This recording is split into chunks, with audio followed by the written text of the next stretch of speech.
Assalamualaikum warahmatullahi wabarakatuh.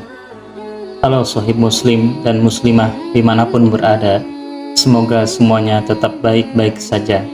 Pada kesempatan yang baik ini, channel kita Prophet of Islam akan memberikan info menarik seputar kemunduran moral bangsa India sebelum kedatangan Nabi Muhammad.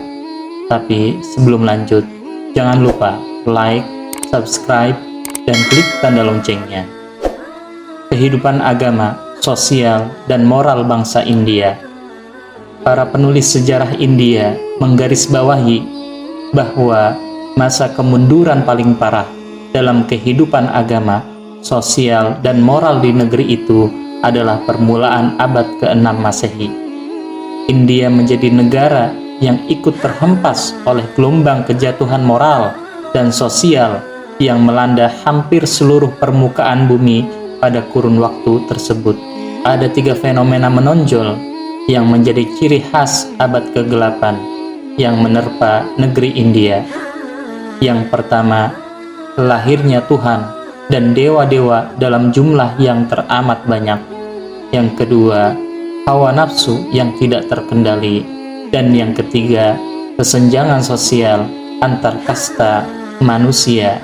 Kepercayaan pagan atau berhala yang ekstrim. Kepercayaan pagan atau berhala mencapai puncak perkembangannya pada abad ke-6 Masehi. Jumlah dewa yang dinyatakan oleh buku Veda sebanyak 33 Tuhan. Pada abad itu, dewa yang disembah oleh bangsa India bisa mencapai 330 juta dewa. Bagi masyarakat India ketika itu, segala sesuatu yang menarik perhatian dan segala yang mendatangkan kesenangan hidup adalah Tuhan yang wajib disembah. Patung-patung yang diyakini sebagai replika bagi Tuhan dan dewa-dewa tidak terhitung lagi bilangannya. Orang-orang India meyakini bahwa Tuhan dan dewa-dewa tersebut ada kalanya yang menjelma dalam sosok pemimpin atau pahlawan. Ada kalanya Tuhan menjelma dalam gunung, batu-batu berharga, emas dan perak, atau menjelma di sungai Gangga. Dan orang-orang India meyakini pula bahwa Tuhan menjelma dalam senjata-senjata, alat-alat tulis, pada alat reproduksi dalam tubuh manusia, pada binatang-binatang, teristimewa pada sapi, benda-benda angkasa, dan sebagainya. Agama ketika itu di India merupakan kumpulan dari hal-hal hurafat, mitos-mitos, nyanyian-nyanyian, kepercayaan, dan praktek-praktek ritual yang bukan berasal dari Tuhan dan tidak bisa diterima oleh akal sehat.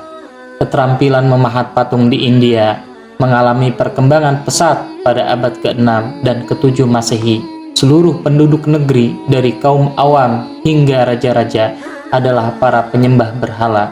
Hingga agama Buddha dan Jainisme pun dengan terpaksa ikut mengangkat tuhan-tuhan berhala demi mempertahankan eksistensi kepercayaan agama masing-masing. Kemajuan agama pagan dan keberhalaan di India itu dilukiskan oleh pengembara dari Cina, Huangzong, dalam perjalanannya antara tahun 630 sampai 644 Masehi, ketika ia menuturkan tentang perjamuan yang diadakan oleh Raja Harsha yang memerintah India dari tahun 606 sampai 647 Masehi. Sang raja menyelenggarakan sebuah pesta besar yang dihadiri pemuka agama-agama di seantero India. Sang raja memancangkan patung Buddha terbuat dari emas di atas sebuah menara setinggi 50 hasta.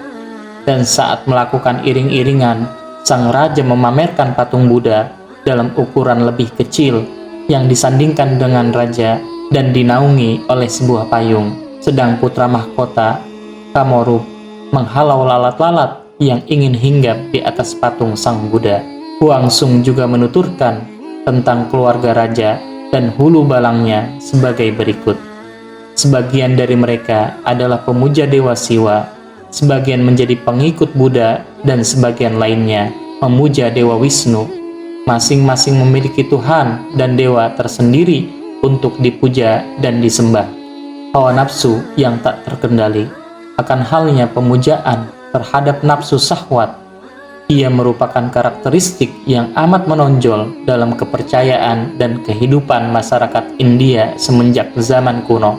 Unsur-unsur pembangkit gairah birahi tidak pernah masuk ke dalam substansi ajaran agama manapun di dunia ini, seperti yang dialami oleh kepercayaan agama di India. Buku-buku dan wacana keagamaan di India menuliskan tentang peristiwa-peristiwa penampakan sifat Tuhan, tentang terjadinya peristiwa-peristiwa besar, tentang sebab musabab dalam kisah-kisah dan riwayat-riwayat itu.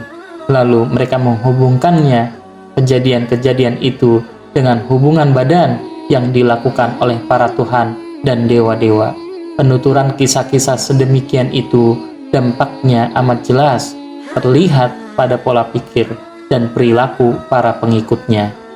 Lebih dari itu, mereka memuja alat-alat reproduksi manusia yang dianggap sebagai perwujudan dari dewa terbesar, Mahadewa, dan menggambarkan dewa tersebut dalam bentuk yang amat menjijikkan.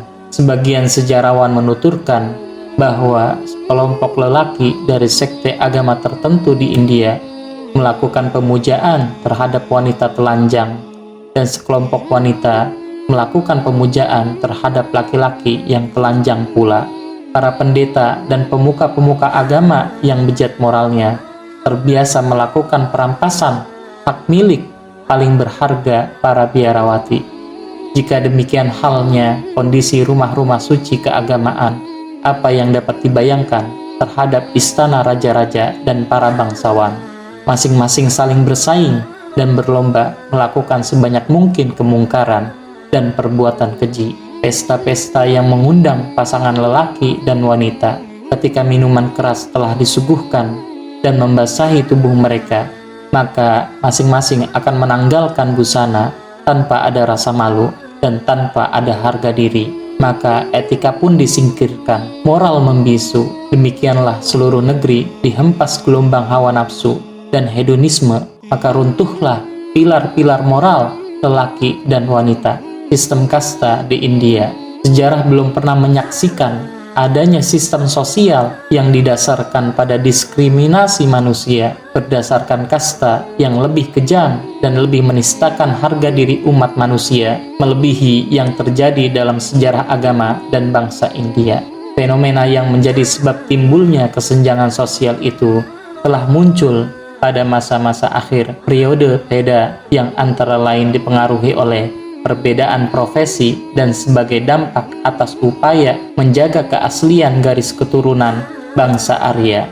3 abad sebelum kelahiran Isa Al-Masih, di India telah berkembang peradaban Brahmanisme yang melahirkan rumusan baru bagi kehidupan sosial dan politik bangsa India, yang selanjutnya menjadi rujukan bagi peraturan, undang-undang, dan hukum keagamaan di India yang dikenal dengan istilah Manu Samhita. Undang-undang tersebut mengelompokkan bangsa India ke dalam 4 kasta. Yang pertama, kasta Brahmana yang diwakili oleh para pendeta dan bangsawan. Yang kedua, kasta Satriya yang terdiri dari kaum prajurit. Yang ketiga, kasta Waisya yang terdiri dari para saudagar dan petani. Dan yang keempat, kasta Sudra yang terdiri dari golongan pelayan. Manu, perumus undang-undang tersebut, menyatakan Yang Maha Kuasa telah mencipta untuk kemaslahatan alam semesta Brahmana dari mulutnya, Satriya dari tangan, Waisya dari pahanya, dan Sudra dari kaki-kakinya. Dan dia telah membagi tugas bagi masing-masing juga untuk kemaslahatan alam semesta. Brahmana berkewajiban mengajarkan Veda, mempersembahkan kurban bagi para dewa, dan membagikan sedekah. Kesatria bertugas menjaga keamanan, menyerahkan sedekah, mempelajari Veda, dan menjauhkan diri dari hawa nafsu. Waisya berkewajiban memelihara ternak, membaca Veda, berdagang, dan bertani. Sedangkan Sudra bertugas sebagai pelayan bagi ketiga kasta tersebut. Keistimewaan kasta Brahmana. Undang-undang Manusamsita telah memberikan hak-hak istimewa kepada kasta Brahmana yang mengangkat mereka sederajat dengan dewa. Kaum Brahmana dinyatakan sebagai manusia pilihan dan raja seluruh makhluk. Segala yang ada di alam ini adalah milik kaum Brahmana dan mereka adalah ciptaan yang paling utama dan mereka adalah para pemimpin di bumi. Mereka boleh mengambil kekayaan kaum Sudra sebab mereka adalah budak yang tidak bisa memiliki hak milik. Kaum Brahmana yang menghafal ayat-ayat buku-buku suci Weda adalah manusia yang diampuni dosanya. Raja tidak diperbolehkan untuk memungut pajak atau upeti dari kaum Brahmana, meskipun pada saat itu terjadi masa pacaklik, dan tidak dibenarkan bagi siapapun untuk membiarkan kaum Brahmana mati kelaparan. Dan andai kata kaum Brahmana melakukan kejahatan yang menyebabkan dirinya dijatuhi hukuman mati, raja tidak berhak melaksanakan hukuman itu atas dirinya, dan sebagai gantinya, raja hanya boleh memotong rambutnya saja. Sedangkan kasta ksatria, meskipun mereka di atas Waisa dan Sudra, akan tetapi mereka jauh di bawah derajat kaum Brahmana. Seorang anak keturunan Brahmana yang berusia 10 tahun lebih terhormat dibanding kaum kesatria yang berusia 100 tahun. Kaum yang tersia-siakan. Akan halnya kasta Sudra, Undang-Undang Manusamsita menyatakan bahwa mereka lebih rendah dari binatang dan lebih hina dari seekor anjing. Kebahagiaan kaum Sudra adalah ketika ia mengabdikan diri pada kaum Brahmana dan mereka tidak akan mendapat pahala terkecuali dengan pengabdian tersebut. Mereka tidak dibenarkan menghimpun kekayaan sebab tindakan tersebut dianggap menyakiti kaum Brahmana. Apabila seseorang dari kasta Sudra bermaksud melakukan penganiayaan terhadap kaum Brahmana dengan tangan atau kakinya, maka tangan atau kakinya tersebut wajib dipotong. Apabila seorang Sudra duduk berdampingan dengan kaum Brahmana, maka raja berhak menjatuhkan hukuman dengan pengasingan. Apabila mengumpat, maka lidahnya dipotong. Apabila ia mengaku memberi pelajaran pada Brahmana, maka tubuhnya disiram dengan minyak yang panas. Ganti rugi atas pembunuhan anjing, kucing, katak, burung gagak, burung hantu, sama dengan ganti rugi yang harus dibayar atas pembunuhan seorang Sudra. Kedudukan kaum wanita di tengah masyarakat India. Dalam hierarki bangsa India, kedudukan wanita sama dengan kedudukan budak. Acap kali seorang suami mempertaruhkan istrinya di meja judi. Banyak terjadi wanita memiliki lebih dari seorang suami. Apabila seorang wanita ditinggal mati sang suami, maka ia tidak dibenarkan untuk menikah dengan lelaki lain sampai akhir hidupnya. Ia akan menjadi bahan ejekan di masyarakatnya, dan tidak sedikit wanita yang rela membakar dirinya sebab dengan demikian ia terbebas dari azab dunia dan kesengsaraan hidup.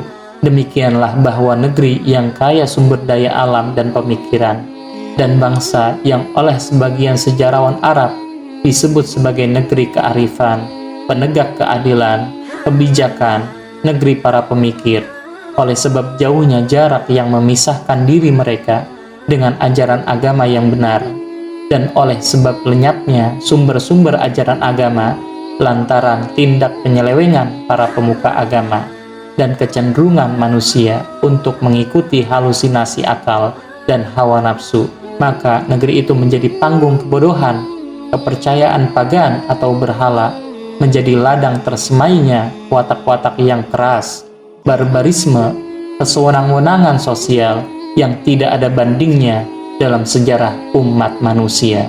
Wallahu a'lam bishawab.